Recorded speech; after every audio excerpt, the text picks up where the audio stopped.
Assalamualaikum warahmatullahi wabarakatuh. Kami dari kelompok 6 akan mempresentasikan PowerPoint mata kuliah Organisasi dan Arsitektur Komputer yang berjudul Memori Eksternal serta Perkembangannya. Di sini ada 4 anggota, yaitu yang pertama saya, Aditya Dwi Permana, yang kedua ada Muhammad Raihan Izarul, dan yang ketiga ada Nadia Zafira Zahra, dan yang terakhir ada Ratu Rismawati. Baik, kita langsung saja ke pembahasan materi yang akan dibacakan oleh Ratu.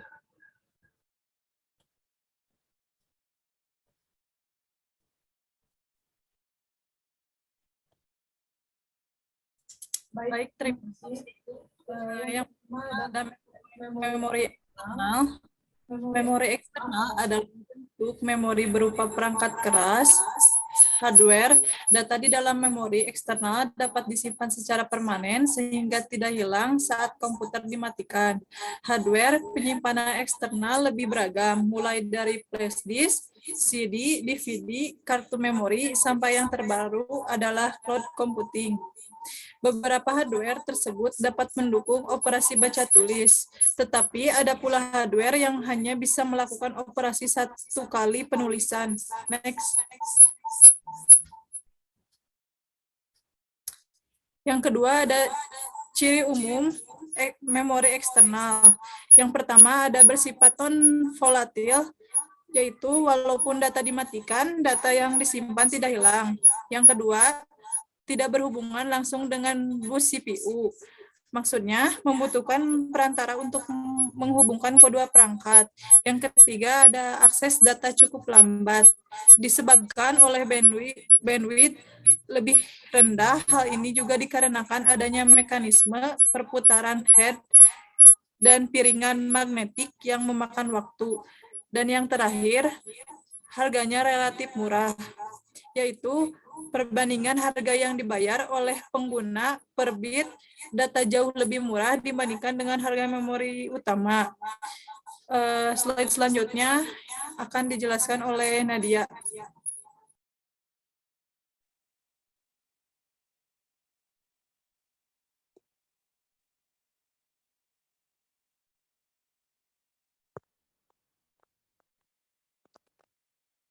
Baik, yang selanjutnya dibutuhkan media penyimpanan data untuk jangka waktu yang panjang. Kebutuhan akan memori utama saja tidak mencukupi, sehingga dibuat tambahan untuk menyimpan data yang lebih besar dan fleksibel. Dan terakhir, semakin besarnya peralatan penyimpanan, maka dengan sendirinya mempengaruhi waktu pemrosesan.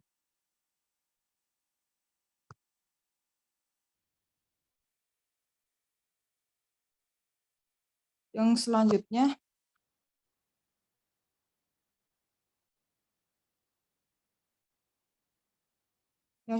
ada pita magnetik, yaitu media penyimpanan pita magnetik atau magnetic tape terbuat dari bahan magnetik yang dilapiskan pada plastik tipis seperti pita kaset.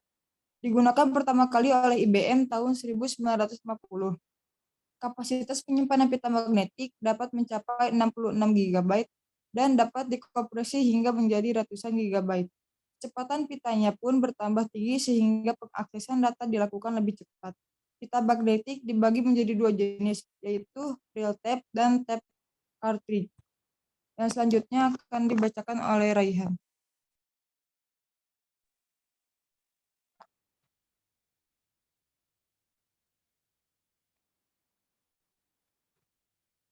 Hard disk. Hard disk adalah sebuah komponen perangkat keras yang menyimpan data sekunder dan berisi piringan magnetis dengan kapasitas besar. Hard disk diciptakan pertama kali oleh insinyur IBM Reynold Johnson pada tahun 1952. Hard disk pertama tersebut terdiri dari 50 piringan berukuran 2 kaki dengan kecepatan rotasinya mencapai 1200 rpm dengan kapasitas penyimpanan 5 MB. Hard disk dibedakan menjadi 2 golongan, yaitu non-removable hard disk dan removable hard disk. Non-removable hard disk juga biasa disebut fixed disk karena diletakkan di dalam unit sistem dan tidak dimaksudkan untuk dibawa bepergian.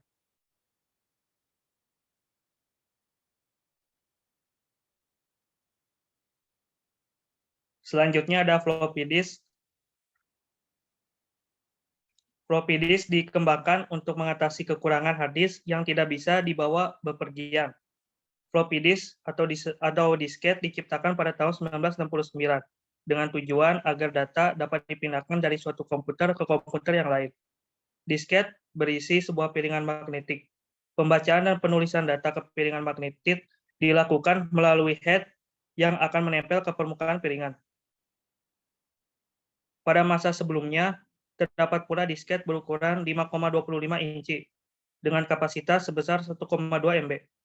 Kapasitas yang dapat ditampung oleh floppy disk memang cenderung kecil, apalagi jika dibandingkan dengan kebutuhan transfer dan penyimpanan data yang makin lama makin besar.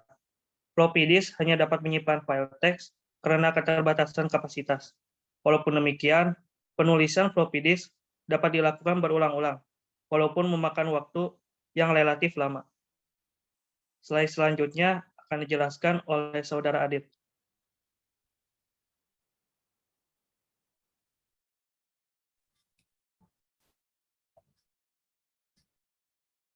Ya, selanjutnya ada zip disk. Zip disk memiliki sifat seperti disket, yaitu bisa dibawa kemana-mana, tetapi memiliki kapasitas yang lebih tinggi. Paranti ini dihubungkan ke komputer melalui port printer, USB, maupun SCSI. Media ini memiliki kapasitas 250 MB untuk hubungan ke port paralel atau SCSI. Dan 750 MB untuk hubungan ke USB. Ukurannya sedikit lebih besar dibanding dengan disket dan dengan ketebalan 2 kali.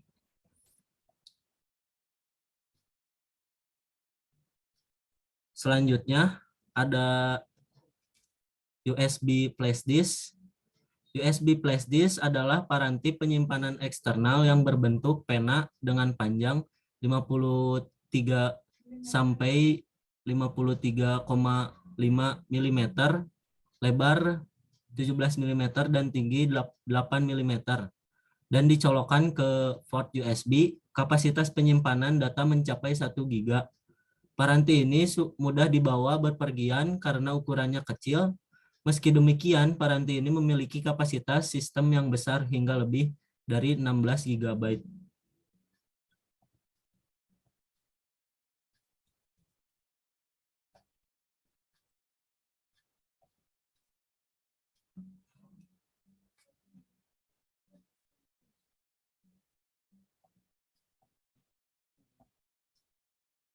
Selanjutnya ada kartu memori.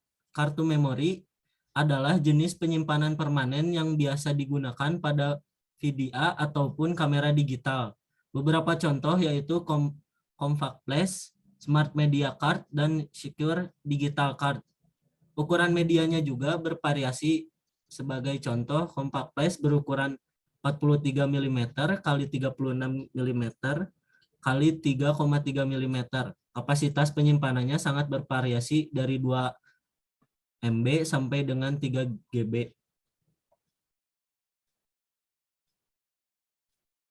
Mungkin cukup sekian presentasi dari kelompok 6. Maaf bila ada salah kata. Semoga bermanfaat. Terima kasih. Wassalamualaikum Waalaikumsalam warahmatullahi wabarakatuh.